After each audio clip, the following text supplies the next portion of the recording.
मैत्री काय असते यार, हे ना जीवन एक्सटेंड करायचं एक प्रोडक्ट आहे. क्या क्या क्या क्या तुमच्या स्वतःच्या व्यवसायामधून, तुमच्या रोजच्या धावपळीमधून, तुमच्या सगळ्या प्रॉब्लेम मधून वेळ काढून ही गोष्ट जर तुम्हाला करायची ठरली, सकाळी 8 वाजता, बरं त्याला 8 दिवस तुम्ही बरा करता हॉस्पिटलमध्ये जाऊन, त्याला चालायला शिकवता, 8 वाजता पुढच्या ट्रीटमेंटला पण पाठवता, हाईट आहे. ही मैत्री आहे ना इथपर्यंत नाही राहिली आता आमच्या मित्रांपर्यंत. तुम्ही फक्त मैत्री खाण्यापिण्याप्रती ठेवू नका. 500 रुपये मदत करून सोडून द्यायचं आणि 500 रुपये रोजगार देऊन त्यांना डेव्हलप करायचं. तो माझा प्लॅन आहे ना, फेल ठरला. कदाचित एक टायमिंग लागतो. मैत्री काय असते, मैत्री कशी निभवावी आणि ती कशी असावी, यासाठी मी तुम्हाला एक गोष्ट सांगतो. आमच्या जीवनात एक गोष्ट घडली. मी तुम्हाला एक तारीख सांगतो, पुढे पुढे समजेल तुम्हाला ही गोष्ट मी का बोलतोय. 14 मे 2023. ऍक्च्युली ही तारीख बोलल्यानंतर बराच वेळ असं मला असं कुठंतरी असं काहीतरी वेगळं आहे ह्या तारखेबद्दल. तुम्हाला मित्रांनो सांगतो, तब्बल 27 वर्षानंतर ही तारीख आली होती. 14 मे 2023. याची सुरुवात 2022ला आम्ही काही क्रिकेटच्या मंचावरती भेटलो. माझ्या शाळेतले मित्र 4 ते 5 मित्र भेटलो होतो. मला वाटतं मी 8-10 वर्षानंतर त्यांना भेटलो होतो. बाकी हायबाय चालू होतं. पण ज्यावेळेस भेटलो ना, अरे बापरे, तो आनंद असा होता ना की बाई हे प्लीज नंबर दे नंबर दे. आणि ज्या पद्धतीने ते क्रेज चाललं होतं नंबर घेण्यात, त्या मंचावरती आहे ना बसल्यानंतर एक गोष्ट समजली की जर मला 7-8 वर्षापूर्वी हे मित्र भेटले होते, जर असेच माझे शाळेतले 27 वर्षानंतर सगळे मित्र भेटले, तर आपण एक प्रयत्न करूया का गेट टुगेदर करायचा. माझा हा आला, त्यांचा हा आला आणि फायनल आम्ही डिसिजन घेतलं की आपण काय करूया, गेट टुगेदर करूया. मग आता करायचं तर काय करायचं, सगळे विद्यार्थी पाहिजे, मग शोध. बराच वेळ बघा तुमच्या बाबतीत पण ही गोष्ट झाली असेल, आपण नंबर शोधतो, मित्र असेल मैत्रीण असेल, कारण बरेचसे लोक टचमध्ये असतील, कोण महाराष्ट्रात असेल, कोण बाहेर पण असतील. तुम्हाला मी सांगतो, तो जो प्रवास होता ना, तो वर्षभर प्रवास चालला. पण त्या प्रवासामध्ये ज्या ज्यावेळेस नंबर कलेक्ट करायचे होते, अक्षरशः मी एका माझ्या मैत्रिणीला मेसेज केला की मी असं व्यक्ती बोलतोय, मला नंबर 10वीच्या बॅचसाठी मी तुमचा नंबर म्हणून मी तुम्हाला मेसेज केलाय. तिचं एकच एक्साइटमेंट, हा नंबर तुम्हाला माझा कसा काय भेटला. ह्या गोष्टी ना न कळत अशा घडत होत्या की माहित नाही, जो माहोल चालला होता ना ट्रिमेंडस. मला असं वाटत होतं की यार जीवनात काहीतरी एनर्जी मिळते. आणि असं करता करता करता करता मित्र असो मैत्रीण असो, बऱ्याचशा लोकांचे नंबर आम्ही ग्रुपमध्ये ऍड करायला सुरुवात केली. आणि एक डेट फायनल झाली, जी मगाशी तुम्हाला म्हटलं 14 मे 2023.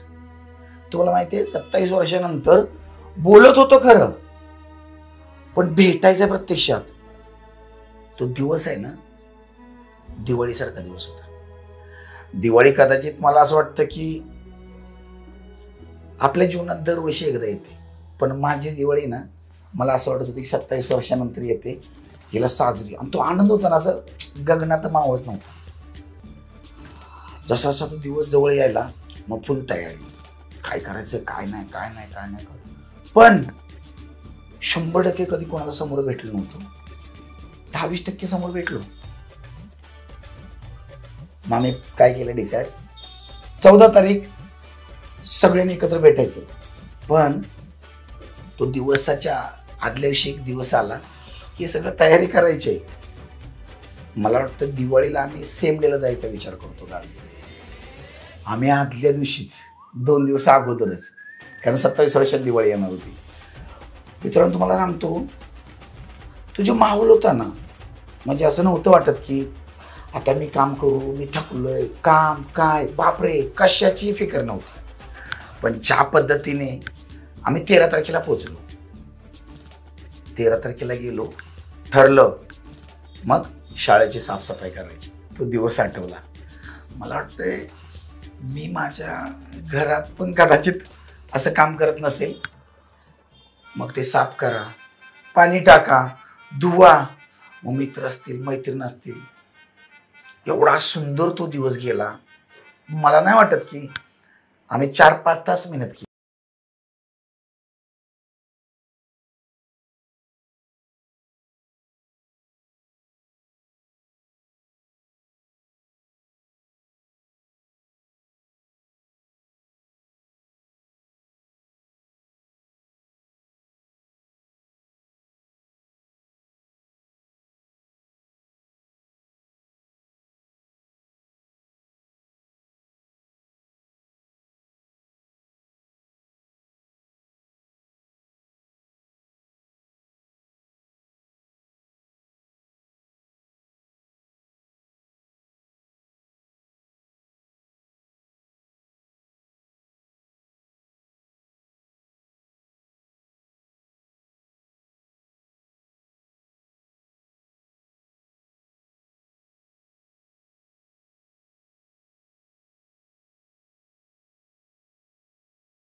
जगायला मिळाली.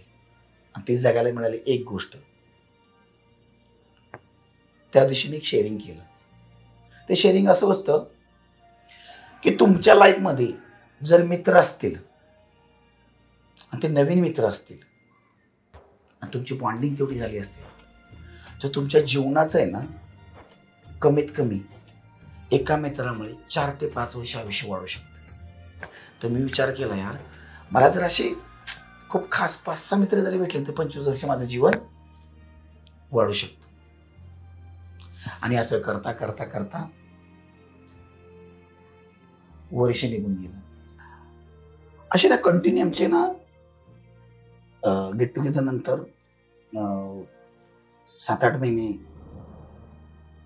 तुम्हाला माहिती आहे त्याच्यानंतर एक गोष्ट व्हायला लागली माझ्या जीवनात. मी दर महिन्यातून 2 वेळा गावाला जायला लागलो. आणि जायचं काय कारण माहिती आहे का? एकच की फक्त मित्रांना भेटायचं. एक दिवस काम काढायचं आणि संध्याकाळी किंवा सकाळी दुसऱ्या दिवशी मैत्रिणी भेटायचं. ती एनर्जी एवढी सुंदर होती ना की मग पिकनिकचे प्लॅन करायचे हातोनात. म्हणजे मला वाटतं मला माहित नाही पण ते एक इंजेक्शन होतं की यार हे मिळालं की मी पुढचे दिवस आपण पिकनिकला जातो तसं. पण मला हिथं ना मिळायला लागलं. असंच संत गतीने चालू सगळ्या गोष्टी. आणि अचानक एक जीवनात आहे ना असा एक ट्विस्ट आला. सकाळ सकाळी का गावच्या मित्राचा एका फोन आला, यार माझ्या सगळ्यात जवळचा मित्र त्याला ऍडमिट केलाय म्हणून. माहित नाही काही झालं होतं पण ज्यावेळेस कळालं म्हणजे माझा हा पडत्या काळातला आणि चांगल्या काळातला दोन्ही काळातला एकच मित्र माझा. परिस्थिती खूप जेमतेम आहे त्याची, त्यामुळे ना कुठंतरी असं मन खालवत होतं. काही कळत नव्हतं नक्की काय झालंय. पण एक साधारणतः मला वाटतं दुपारनंतर मला एक गोष्ट कळाली की माझ्या सगळ्यात जवळच्या मित्राला पॅरालिसिस स्ट्रोक आला होता. अक्षरशः माहित नाही म्हणजे तो का असं म्हणजे त्याच्यावरती वेळ यावी या गोष्टीची. कारण माझ्या जीवनात मी एक गोष्ट बघितली की असा मित्र मला कधी बघायला नाही मिळाला.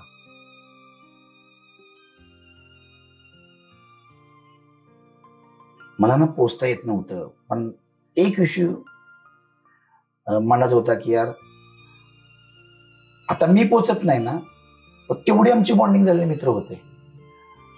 त्याच्यामुळे ना ती काळजी कुठेतरी मला कमी वाटायला लागली. कारण बरेचसे असे मित्र होते ना त्याच्या सगळ्या त्या हॉस्पिटलमध्ये जाऊन त्याची ट्रीटमेंट करणं, त्याला डबा देणं, त्याला बरं करायसाठी ज्या ज्या हट्टास केला. मला एक गोष्ट आठवते, त्याच्या मिसेसनं हॉस्पिटलमध्ये असताना एक गोष्ट बोलली होती. डॉक्टर बोलतात की कोण आहे ती माणसं, ही येत आहेत तेव्हा हा बरोबर हसतोय आणि तो गेला मित्र गेले की हा परत तसंच असतो. ह्यांना तुम्ही बोलवत जा कारण ह्यांच्यामुळे आहे ना हा माणूस लवकर रिकव्हरी होईल. ज्यावेळेस तुम्हाला पॅरालिसिस अटॅक येतो ह्या केसमध्ये मला वाटतं तुमची जर ट्रीटमेंट लवकर झाली ना तर माणूस लवकर रिकव्हरी होतो. आणि ना डॉक्टर मग सांगत होता हे एक टॉनिक आहे.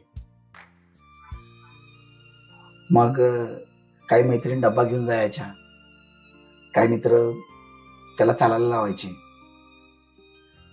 एवढं मन बरं झालं की नाही यार आहेत मित्र. पण आहे ना मला ना वारंवार फोन यायचे माझ्या काही मित्रांचे की तू जर संजयची परिस्थिती जेमतेम आहे तर आपण एक गोष्ट करूया का की यार एक 500-500 रुपये काढूया आणि ह्याच्या हॉस्पिटलायझेशनसाठी आपण काहीतरी मदत करूया.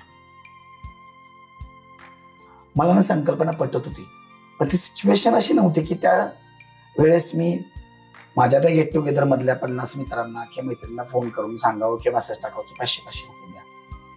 मला असं वाटत होतं की नको, आत्ता सध्या नको. माझा एक मित्र आहे आणि माझ्या मित्राच्या नातेवाईकांनी आम्ही दोघा तिघांनी मिळून ते पैसे देऊन त्याचा बिल पे केला. मित्रांनो, एक गोष्ट अनुभवाला आली.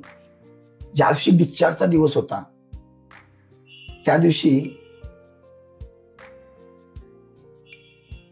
म्हणजे माझा जसा मित्र आजारी पडला, त्यानंतर गावचा जो मित्र आहे तो पण त्याची बॉन्डिंग एवढी छान झाली.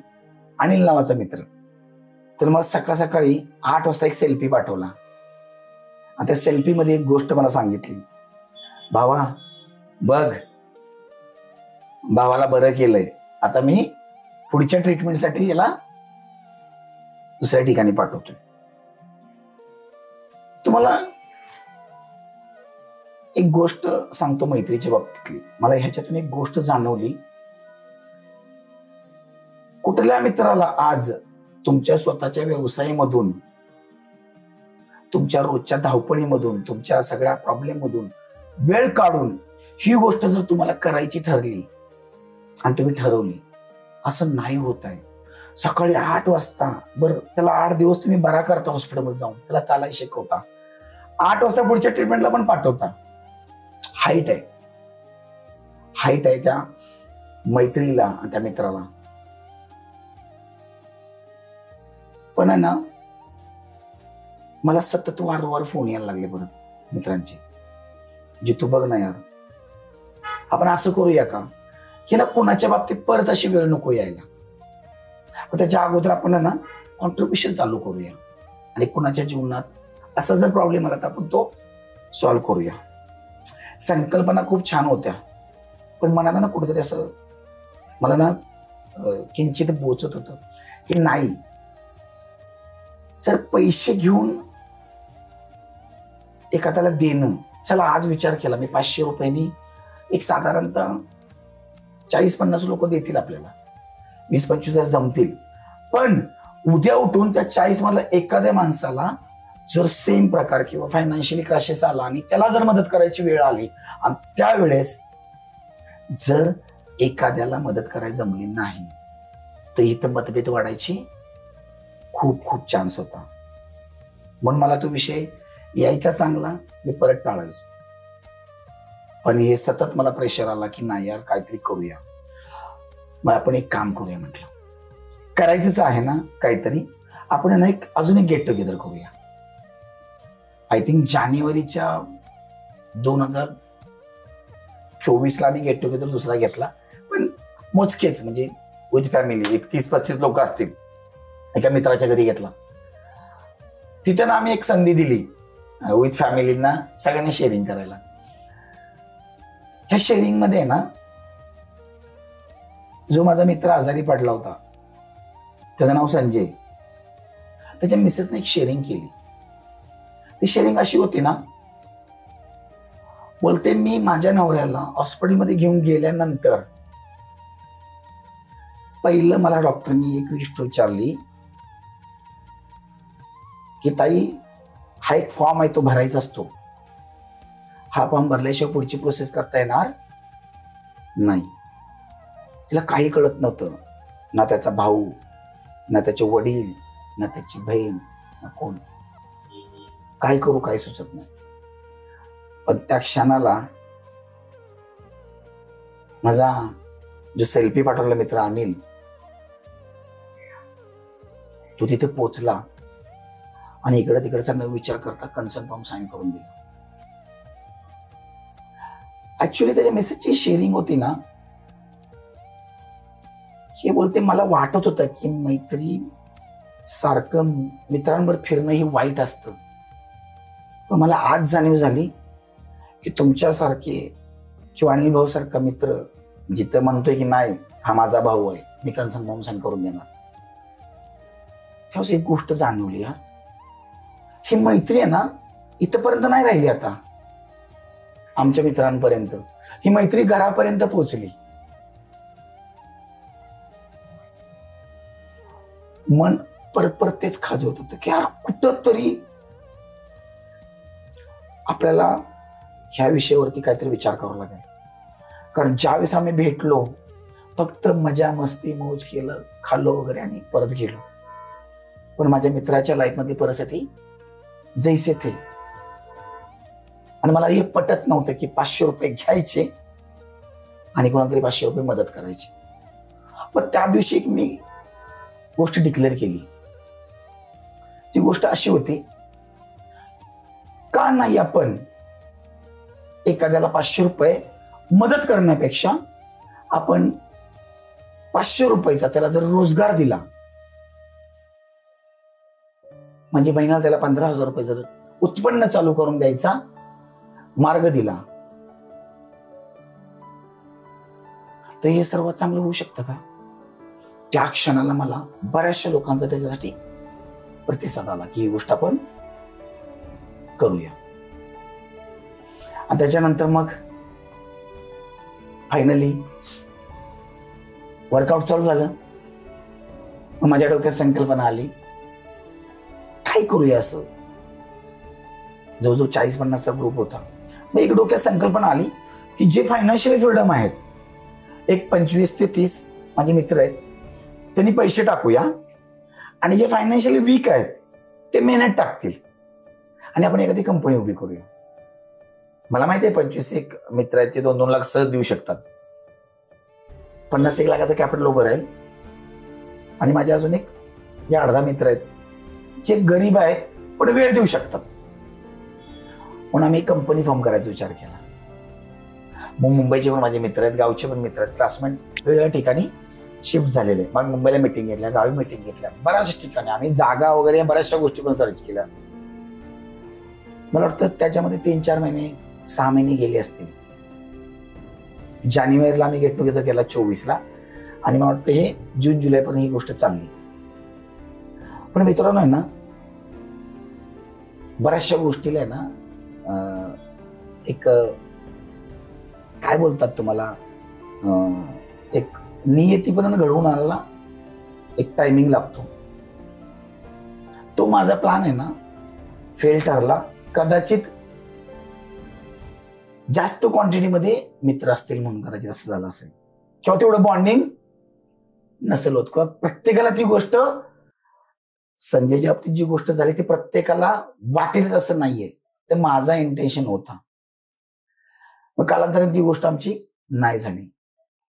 परत जून-जुलै नंतर परत 8-10 लोक आम्ही एकत्र आलो. म्हणजे म्हणतात ना की 20-25 मध्ये तुमचे खास काय असतात, आणि मग त्यामधले एक 8-10 खास निघाले. मी काहीतरी करूया यार, काहीतरी करूया. ठीक आहे. मग परत विचार केला आणि जुलैला परत वापस सुरुवात केली, काहीतरी वर्क करूया. मग काय वर्क करायचं? मग आम्ही जवळजवळ महिना 1.5 महिना कंपनी काय करायचं ह्या विचारामध्ये गेलो. प्रत्येकाचा रिव्ह्यू घेतला, पण मॅच होईना झालंय. फायनली आम्ही ऑक्टोबर-नोव्हेंबर मध्ये एक गोष्ट मी माझ्या मित्रांना शेअर केली. आपण एक गोष्ट करूया का? जर आज ह्या मित्राच्या बाबतीत अशी गोष्ट होते म्हणून आपण असं करायचा विचार करतोय, असे कितीतरी 96च्या बॅच आहेत जे 27 वर्षात एकत्र आले, असे 95 वाले असतील, अशा कितीतरी शाळा असतील, असे कितीतरी विद्यार्थी असतील. ह्याने असं बारकाईने विचार नसेल केला ना. आपण एक काम करूया, जर कोणाच्याही लाईफ मध्ये 500 रुपये मदत करून सोडून द्यायचं आणि 500 रुपये रोजगार देऊन त्यांना डेव्हलप करायचं, हा विषय जर पुढे घेऊन आलो आणि आज जर अशी कंपनी चालू केली तर की आपण काय करायचं, कुणाच्याही जीवनात आजारपणासाठी फायनान्शियली त्रास नाही झाला पाहिजे, असा जर विचार करून आपण एखादी कंपनी फॉर्म केली आणि लोकांना आपण अशा पद्धतीने मदत करायची त्यांच्या व्यवसायामध्ये आणि त्यांच्या रोजगारामध्ये. ऍक्च्युली खरं म्हटलं तर माझा 20 वर्षाचा अनुभव आहे ह्या कंपनीमध्ये, माझ्या एक्झिस्टिंग कंपनीमध्ये, की मी फायनान्शियली लोकांची प्लॅन करून देतो. मी बऱ्याचशा लोकांच्या लाईफमध्ये चेंज करून दिलेले आहेत. मग विचार करतोय, मग मी हीच कंपनी जर चालू केली तर एक कन्सल्टन्सी चालू करूया. जो लोकांच्या जीवनात आहे ना, जो मेन सगळ्यात मोठा प्रॉब्लेम आहे की त्या बिचाराचा व्यवसाय वाढत नाही, त्या बिचाऱ्याचं उत्पन्न वाढत नाही, त्या बिचाराला फायनान्शियल क्रॅशेस असतात, त्याचा प्रॉफिट वाढत नाही. मग आपण काय करूया, अशी कंपनी सुरुवात करूया. खरं म्हटलं तर माझ्या मित्रांना ह्याच्यातलं काहीच नाही. जे माझे 8-10 मित्र होते त्यांना त्यातलं काही कळत नाही. पण त्यांना एक गोष्ट कळाली, जर एखाद्याच्या जीवनात 500 रुपये मदत करण्यापेक्षा 500 रुपये त्याला रोज द्यायची जर आपण ठाण मानतोय तर आपण हे चांगलं काम करतोय.